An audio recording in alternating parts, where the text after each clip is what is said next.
On foot, boys. Hey kids, want to see a worse version of How to Train Your Dragon? Don't want to wait for the live-action version this year? Then make your way down to The Legend of Ochi. When Yuri, a young girl living on a Carpathian island, finds a mysterious baby Ochi wounded in a forest trap, she takes pity on the creature and bonds with it. Yeah, you thought I was joking, didn't you? Well, it's okay that this one's not good. A24 already has another movie out, and one the next week. The Netflix release model is doing wonders. Well, I have to say, this is a little unexpected for me. Mm-hmm.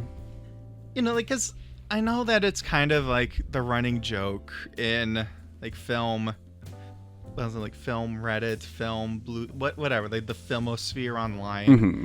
Is that like, oh, A24, you know, it's like almost like a cult brand. Yeah. But they're usually good at making stuff that, even if it's not something that's my cup of tea, at least has some interesting stuff going on. Sure. Or they like distribute interesting stuff. Right, you know, and I know that they've had their stinkers in the past, but this is the first time in a long while I've seen the movie of theirs, and I thought to myself, this is quite bad. Yeah, it's a no-chi for me, dog. Oh my god, and I think what really disappoints me is that I went into this really wanting to like it, because, like, right from the get-go, Mm-hmm. I'll just say this: the puppet, the little Ochi creature puppet. I love the puppet. Yeah. It looks so cute. It's a funky little creature, and that's my favorite thing in any kind of movie. It's just like, oh, I love it. I love all the grown-up ones that we see. They're so cool. I loved it. And if those weren't in the movie, this would just be like insufferable. It would be a nightmare. It was basically, it felt to me like someone came up with this puppet and were like, look at this cool puppet I made. Let's put it in a movie. And then they're like, well, you also need to have like a plot and like character development and maybe some interesting ideas that it's delving into. And he's like, but I have this puppet. Don't you see the puppet? Okay, we're going to make a movie now. Just like, no. That's it. That's all it has to trade on is the puppet and then just like empty nostalgia, essentially. Yeah, it is so weird. And it's like, I guess like to directly contrast something else, there's one movie I can think of that managed to be like, hey, we have cool puppets as its main selling point. And it was Jim Henson's The Dark Crystal. Right. Because that had like so much stuff going on in it. Like you had between the Gelfling, the Skeksis, all the crazy wildlife going on, all of the effects. Like, it was dazzling, even if the plot of the movie is a very standard fantasy adventure. Right. And I mean, this is very much, to my mind, trying to recapture that kind of like 80s, you know, early mid 80s kind of family high fantasy adventure with a little bit of like grit to it, like some of those Henson movies, maybe some like kind of Spielberg Amblin stuff. Like, it's so clearly trying to go for that, and it's got, you know, down to like the opening, like when we got our opening titles, it's like the font is exactly something you might see in, you know, E.T. or something, I don't know. And it's a simple, like the story, like if you look at the, like if you think about the outline, the story could work in that regard because it's very simple. It's just, you know, we're in this world, there's an Ochi who is lost, and let's get Ochi back to its mom. Fiend. Like, there, you could do a lot with that, but they did fuck all. Yeah, it's so bizarre.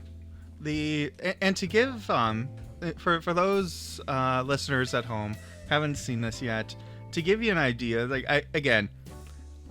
I started on kind of like a tongue-in-cheek, oh, it's basically How to Train Your Dragon, but the plot is, in this remote village, they are tormented by these creatures, and they do battle with these creatures, and one night after a battle, the daughter of like the village head of the Ochi hunters, played by Willem Dafoe.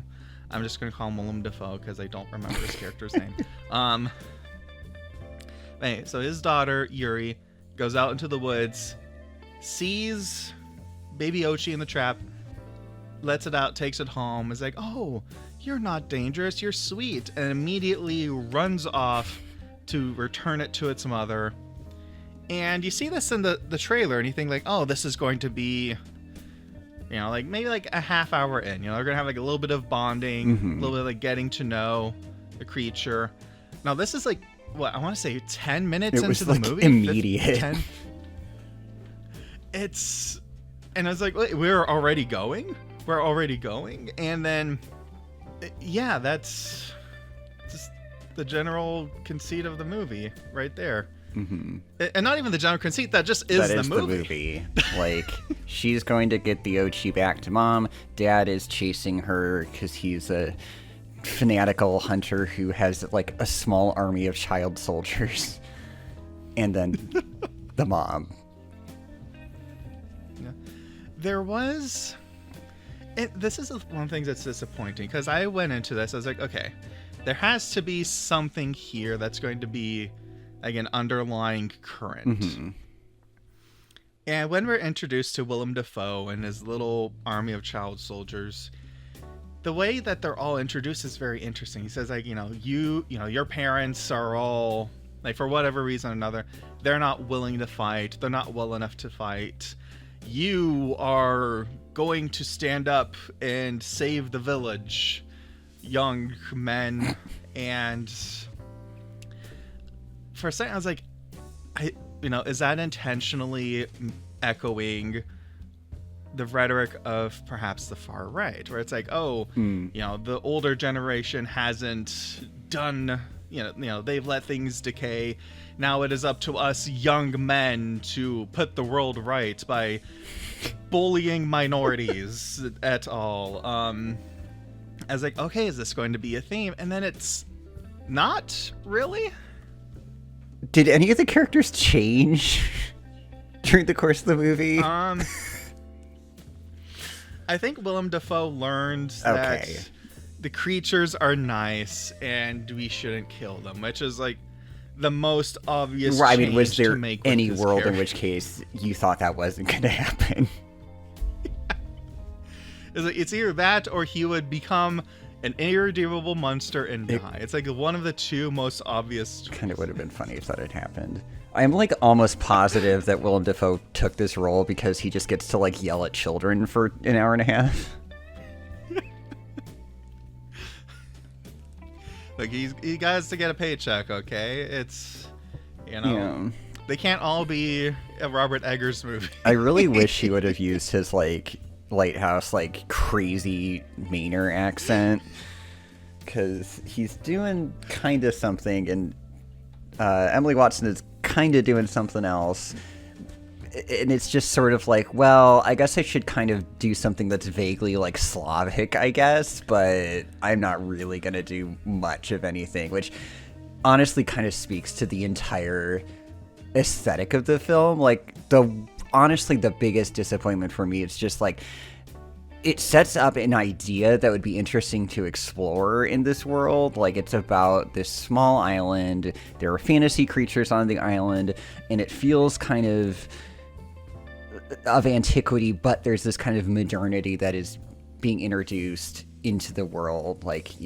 everyone's in like their, I don't know, horse-drawn carriages. They're going to these like cool, like kind of Eastern Orthodox churches that are very ornate, and then like you see like a car drive by and you're like, okay, it's this weird sort of, not steampunk of course, but like, kind of a little bit of a mashup. And I'm like, okay, that could be cool. And then they're like, yeah, we're not going to do anything with that idea. And you get the same with the performances, right? Like there's something that could have been really interesting. And besides the puppets, the other thing I liked in this movie is that whenever there was a fun fantasy vista, where it's like, our Eastern European listeners are going to have to forgive me, because there's probably something I'll be like, oh, that's such a cool fantasy thing, and it'll probably just be a normal thing that they do. like the hay bales or whatever. I don't know, sure. but kind of farmland. but it's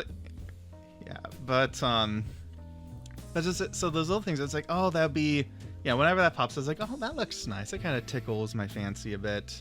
But like you said, it does feel like it's deliberately set up at the beginning, because you have like, this rustic horse-drawn wagon, and Yuri in the narration says, but something along to the effect of, modernity has caught up to us, a minivan goes by. Right. And I, like you said, I thought it was going to do something really interesting with that idea. And in practice, I'm not going to accuse the filmmakers of doing this for this reason, but what it feels like is that they just took that and said, oh, here's a reason so that we can film the movie in a normal place sometimes to cut the budget. We don't have to come up with like villages and like stuff like that. Right. It's like, because you have like that big ornate church that they, shot one shot in. So not bizarre. even a scene, one shot. But no, and then we could just go to a supermarket, or we can just do it in a teenage girl's normal room. Right. With her very normal band posters. What was it said on there where it's like... It said, what is the theme of the movie? Destroy the father. I was like, wow, very subtle. Very... Oh, and keeping with the 80s nostalgia stuff here, because we have a lot to say about that. Finn Wolfhard is in this He's movie just too. cursed.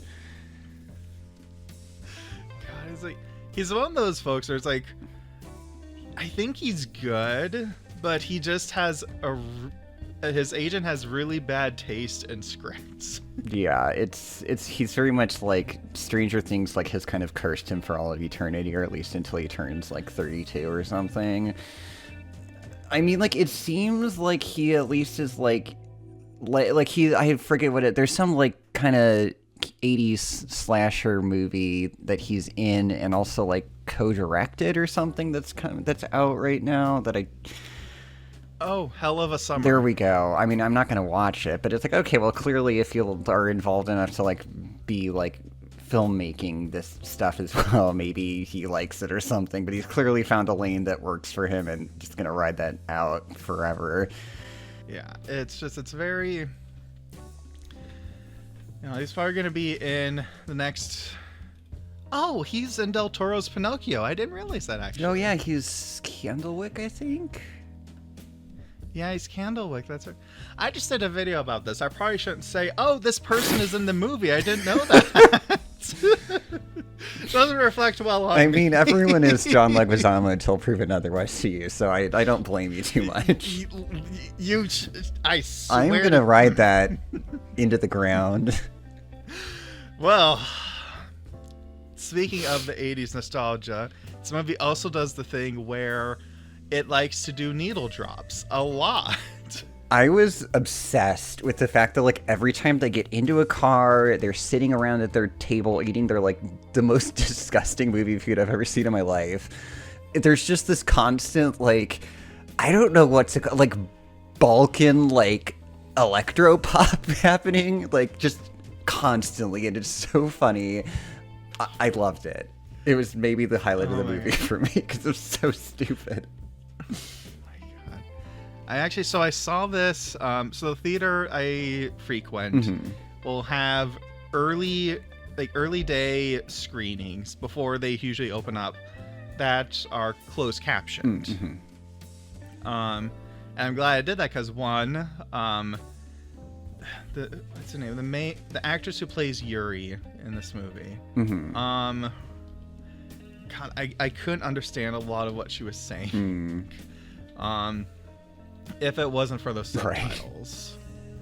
Right. But also, so I can attest to the fact that it's Ukrainian music language that's used in the movie. not Balkan at all. Oh, I thought you said Baltic at first. Oh, I could have said I don't know what I said. Baltic, Balkans, it's It's all the same, right? Estonia, Kosovo. I don't know. And with that, we've lost all of our Eastern Europeans. I'm never going to be allowed to watch Flow again. Oh, no. But, God, yeah, so about halfway through the movie, so they go out, they're doing all this stuff, and then Yuri takes the creature into supermarket, and the one time in the movie that kind of does something that I thought was like really funny. So she has to sneak it in. She's trying to get food. Someone sees the creature, freaks out, and the guy working the register, he's just like this lanky guy. He's like, hears the scream. He's like, just 1 second. Pulls out a rifle and heads to the back. It just doesn't even miss a beat. It's like the one time in this movie where I feel like it really took advantage of its setting, where it's a modern day setting that has fantastical stuff going on. So it's just like, we got to deal with this now. Yeah. And I wish the movie did that more. It had more, there's like little moments like that. Just kind of this sort of like kind of textural like verisimilitude. Like, okay, this is like living in small town, whatever, but also kind of heightened. Yeah, that could be fun. I could see there could be a lot of little situational beats you could kind of, even just in the background or something, put in, but not so much. Right. Just make it feel alive, because watching this, it didn't feel like the village even really existed. It just had like the Willem Dafoe and his child army, Yuri, her adopted brother Finn Wolfhard, and so this is something that I noted down that I was really confused about. So right before she leaves, she says this thing to her brother. It's like, it says like, "You're only nice if no one's looking." And I was watching. I was like, did we see that? Did we see that happening? And did he do so? At that point, we've only seen the hunt that goes badly. Did he do something then that could be construed as nice? I don't know. Because they have a dinner with their father. I am really desperately trying to sift through this because I want to give this a fair shot. But it's like the more I think about it, just the less I'm finding. So during the opening spiel, where again, Willem Dafoe is telling everybody oh, you're going to protect the village, yada yada yada.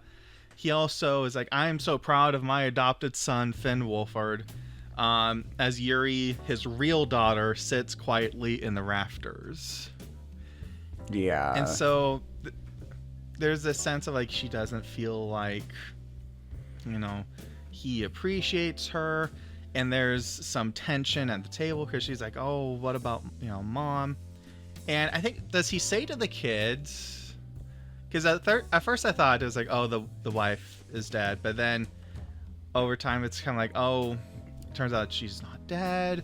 At the table's like, where did mom go? And he's just like, she doesn't care about you. Stop asking questions. It's like there's something related to the Ochi that drove her away. And it's like, oh, what could it be? But there's just, so coming back to that thing with her brother, Finn Wolfhard, he's very silent at the table as this confrontation is going on between Yuri and her father. And then he sees her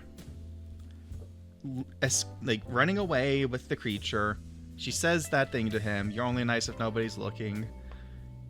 And then he proceeds to not tell his dad that she ran away, trying to cover for her. Right. So I think that, and that's the next scene, and And then he doesn't have any further story relevance after that. He pretty much just, I mean, he's there, but he just exists to have another person in the scene. So I guess his arc is that he's accused of being mean, and he does something nice instead. Yeah. And that's the extent of his character in this movie.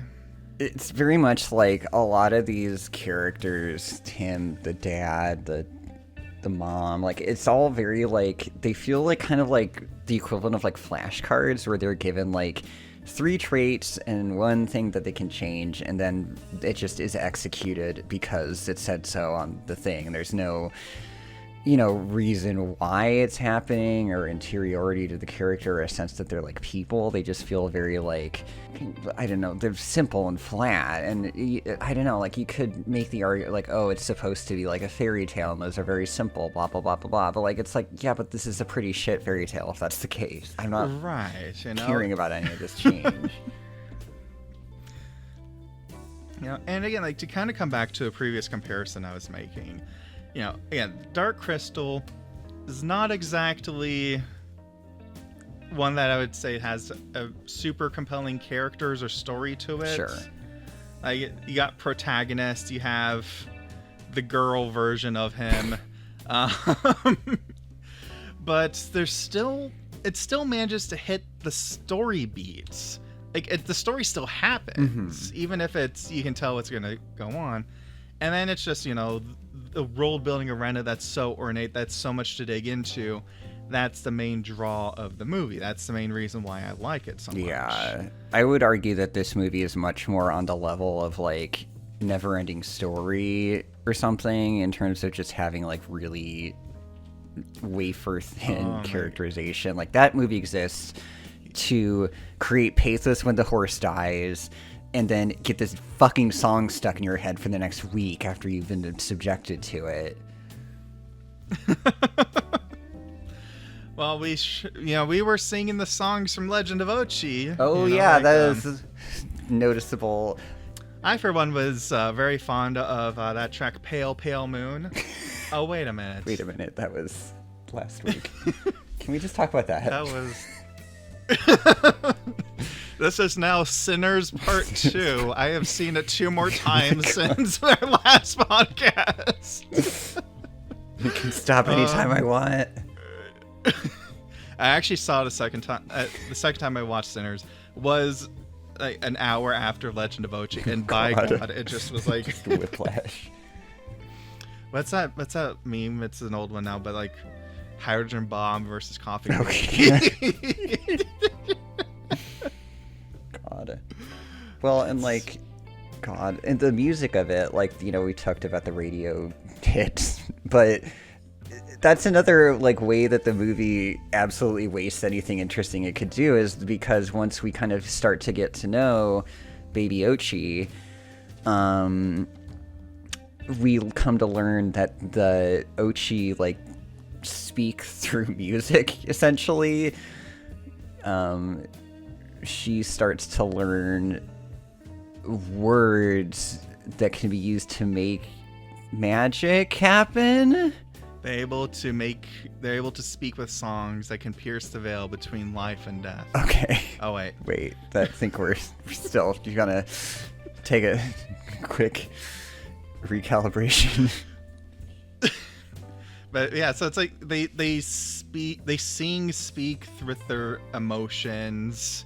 And she learns this from her mother, which, by the way, once again, protagonist reunites with mother, whose absence is blamed on the creatures and is close to the creatures. Right from How to Train Your Dragon 2. I swear to God. They're like, well, plausible deniability.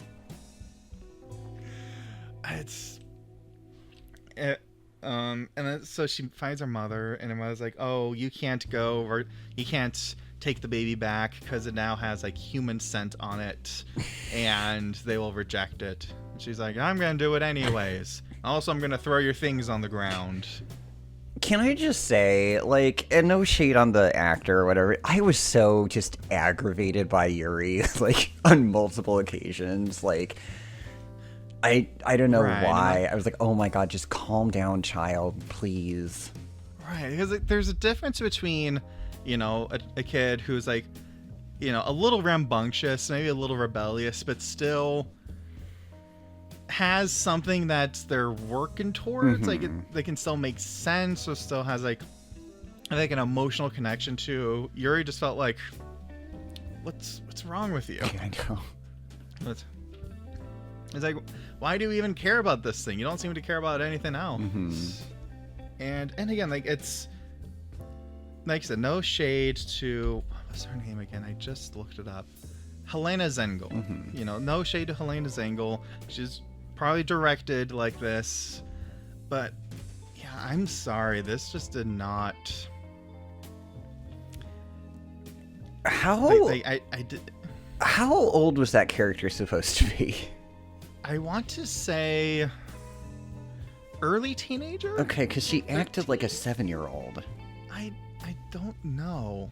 It was just, that was just part of this whole weirdness to me. It was like, I don't understand what is the rationale, and like, again, like you're saying, she's very devoted to this Ochi, and like there could have been a kind of like, oh, this is another misfit outcast, I see myself in it or something, but it doesn't really do anything with that. It's just kind of these outbursts of like impotent rage that happen.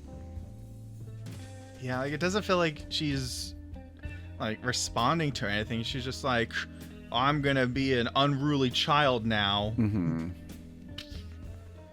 Like, I feel like this movie is really fatal flaw here. There's something critically wrong with the storytelling. It's hard for me to point at one specific thing here and say, oh, this is the big problem. But just through the whole movie, I felt like I was watching like a dying airplane engine. Like they're desperately trying to like spin the propeller to get it going, and it's never starting up. I mean, it probably doesn't help that there's 2 openings of the movie. There's like an introduction to the village in the hunt, and then we get the title card, and then there's another introduction to the village. Yeah, like, and kids in the hunt. What's going on? It's like, so that just, the whole thing, it just doesn't feel like, it just doesn't connect. It doesn't, there's no energy to it. There's no kinetic feel driving it forward. Yeah, it just kind of plods along. There should be a sense of urgency, and like, that she's trying to get Ochi to mom, and you also know that her dad is in hot pursuit, and so that's bad, right? But it just kind of ambles along, and I'm just like, okay, I guess we're still following each other, and there's like the illusion that this pursuit has stakes or something, but it doesn't feel like that way. It just feels like I'm being told, or I have seen other movies like this, so I know there should be this sort of sense of urgency that's not being actually communicated. The pacing is all off.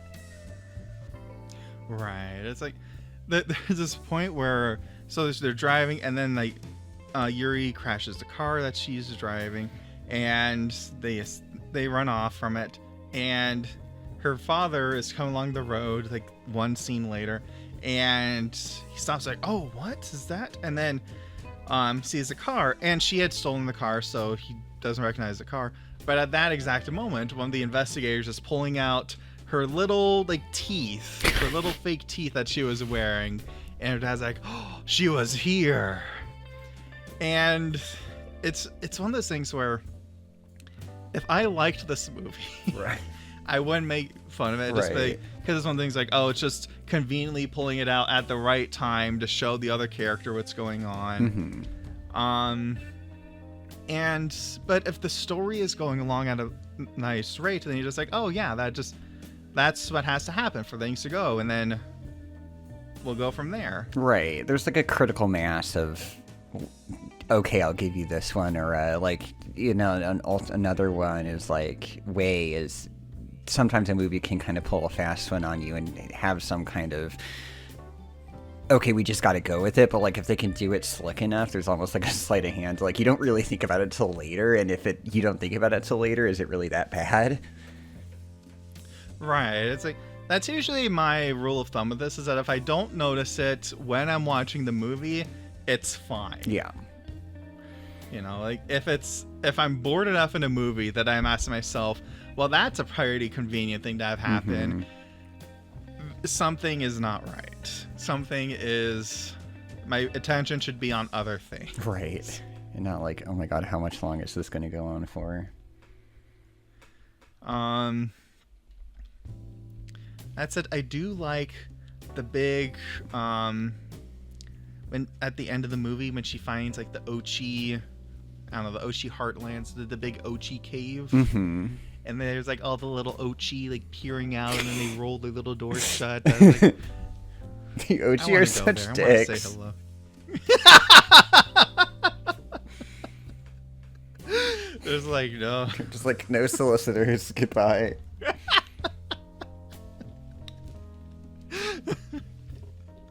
Excuse me, do you have time to talk about our Lord and Savior, Jesus Christ? And as they all start throwing shit. But then it's like, and then it ends in kind of the way just you would expect, right? She takes the baby back. The dad is there with all of his kid army soldiers. And he's like, wait, no, I shouldn't do this.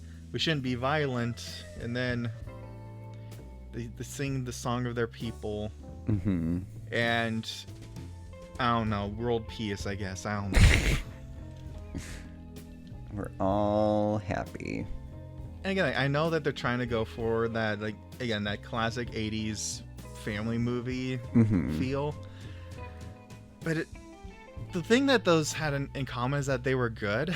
Right. I mean, we already have a movie about, you know, a entity or whatever that uses music to communicate, and that was fucking Close Encounters of the Third Kind. And that one, the dad was so like S-tier Spielberg dad that he just didn't want to be with his family to the extent that he like goes into outer space at the end. Like, give me that. It's like, there's, yeah, I get like wanting to, you know, harken back to this particular like subgenre, so to say. This particular time period, this particular feeling. And I would have loved to have seen a movie that felt like that again. That's what I was hoping for going into this. Sure. And instead it just got reheated leftovers of all of You got that. reheated nachos, if you will. There we go. Well, yeah, all it is just empty nostalgia, which is nothing to trade on, and also, like, brings us to something that I didn't realize until you texted me about it, because the way I ran out of the theater as quickly as I could once I realized it was done. But wait, what was one of the production companies involved in this? Oh, wait, it's the Russo brothers company. I was like, you... First you ruined the Electric State, and now you came for Ochi. Exactly. Just, I mean, I know this was produced way, but I think they were shooting this back in 21 or whatever. But like, it's the same idea of like, let's take a perfectly interesting sounding idea, either an original idea or like an existing visual novel IP, whatever, and let's just completely drain away any like delivery on what could be interesting, and instead just kind of go for some sort of vapid, you know, nostalgia for, you know, the 90s or 80s or whatever, but not do anything interesting with any of it. Right. You know, there's hardly any story here. All the story beats are just kind of the most basic, like, oh, you know, the father and, you know, and mother are like not getting along, but they managed to work together for the sake of their daughter. And yeah, it's so frustrating. You know, because I'll give the Russo brothers credit. They were producers on Everything Everywhere All at Once as well.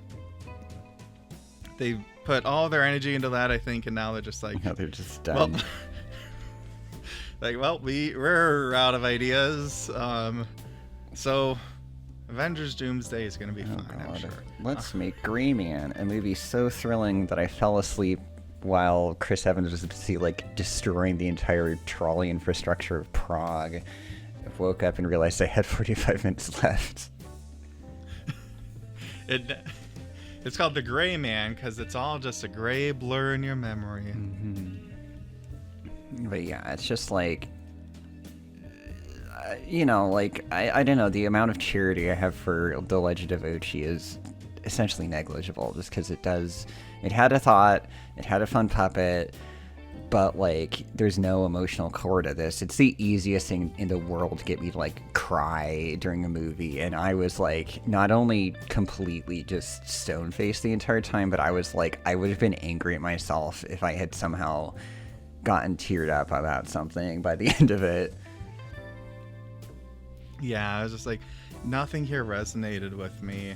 It was, again, if it wasn't for the fact that there was a neat puppet that was basically like, that's my keys dangling in front of my face. All right, whatever that was on the screen, it's like, oh puppets. And then when it's on the screen, I'm just like, what are we doing here? Bring it back in the room, please. I don't care if this is supposed to be an intimate moment between Willem Dafoe and Emily Watson. Get the puppet back in here now. Puppet just wandering around at all times. But speaking of Gray Man and Netflix movies, though, there's something weird going on with A24 past month or two. Mm-hmm. They've been putting out a new movie like every week. What else is out? Like, so I know that a little bit ago there was Death of a Unicorn. Oh, that's right. I forgot that existed. And when it came out, I was like, "Oh, I'm kind of busy this week. I'll go see it the next week." And it was already gone after 1 week. Mm-hmm. This one's already on the way out. So we have. Okay, so just this year, February 7th, Parthenope. March 7th, I'm Becoming a Guinea Fowl. March 14th, Opus. March 28th, Death of a Unicorn. April 11th, Warfare. April 18th, Legend of Ochi. This upcoming weekend, Friendship. Oh yeah. There's been so much that's been coming out. Well, I mean, a lot of it, I'm sure they're just distributing, so they just acquired it or did some financing or whatnot, so that probably plays a factor, and they maybe just have a lot at the moment. But like, there's definitely, and this one I know specifically they pushed release because the director was affected by the, SoCal wildfires at the start of the year. Right. So that, this was, I don't remember when exactly, but yeah, there's definitely been a loss of like the mystique around. I think they were very good in the early Midsommar era, let's just call it, where they cultivated this mystique. I think you mean the Lighthouse era. The Lighthouse era. Okay, there we go. They had this like mystique to them. And, they kind of had created this, like, thing where it's, like, to the point where people are like, oh, well, this could be there's just this notion, which enrages me, of, like, a quote-unquote A24 movie where, like, even if it's released by somebody else, it's like, oh, it's an A24. You're like, no, it's just a weird movie with whatever. But even, like, their kind of less well-received ones still had interest. I think Under the Silver Lake flopped horribly, and they really did want to release it for whatever reason after its Cannes debut. But, like, it's still an interesting movie for its ambitions, whereas now there's just a lot of stuff that feels like it's half-baked coming out. And it's like, okay, you guys are kind of... They just feel like they're losing the script a little bit, or losing what they had. Right, is because like because for them to come out that that late 2010s, early 2020s, to basically come between Walt Disney, like Warner Brothers, Universal, and to say, we are going to be a new brand to get that brand recognition. It's Right. it's very impressive, and I feel like it's starting to wane. Yeah. It's just, it doesn't, 5 years ago I would have been like, an A24 movie, I'm gonna be there to see that, and now I'm like, oh well, maybe I'll check it out. It's just like, I don't know, I think there's less curation. Like, it used to feel very curated, where it's like, okay, I know I'm in good hands, and it's going to be an interesting film with the, that they're going to either, again, they mostly distribute, but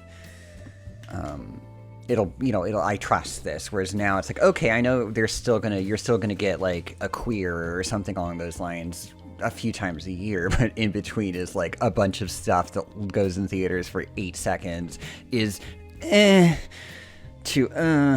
then leaves. Right, so it's kind of like, which of these things is going to be, really good that I want to make sure to catch, and what's just going to be, that's it? Mm-hmm. That's it? So, I don't know. I'm hoping that they'll kind of pull back, because the last thing I want is for them to get into the place where, place like, Walt Disney Company has been the past several years, where they've just been pushing out so much stuff, mm-hmm. and nothing is allowed to be good. Yeah. It's just, all right, keep going. We got to keep it on. Like, at this point, the only thing, I mean, I haven't looked at, they don't have like a Kevin Feige like chart of releases or whatever, but the only one I can think of that I'm at all like interested in is like Materialists, which is coming out later, which is the new Celine song. Yes. But that's about it. Like, Yeah, there's a new Ari Aster movie, so like that. Oh, right, Eddington. That should be interesting. Okay, so like they're stable of people that we know have done good work in the past, like that. Okay, cool. And I'm totally here for them to like take chances on like releasing films from different voices, which is exciting. And I think one thing that used to be, they were so good at picking and finding these things in festival and whatnot, and really picking it up and distributing it, but like. Again. Yeah, it's like, well, hopefully they'll get back on the right track. Hopefully this is just going to be, this will be a blip and not an emerging trend. Yep. We shall see. Yeah, did you have any other thoughts about Legend of Ochi? Not really. Like, I'm kind of actively forgetting about it as it goes along. Yeah, it's just, it's a real shame. Hopefully that little public can be in something better in the future. Legend of Ochi will return in Thunderbolts 2. On that note, I think we'll wrap things up here. If you want to see more of us, you can catch me at Daniel Goldhorn on YouTube. And I'm Reynard /cinema on Tumblr. And we'll see you all next time. You take care. Bye.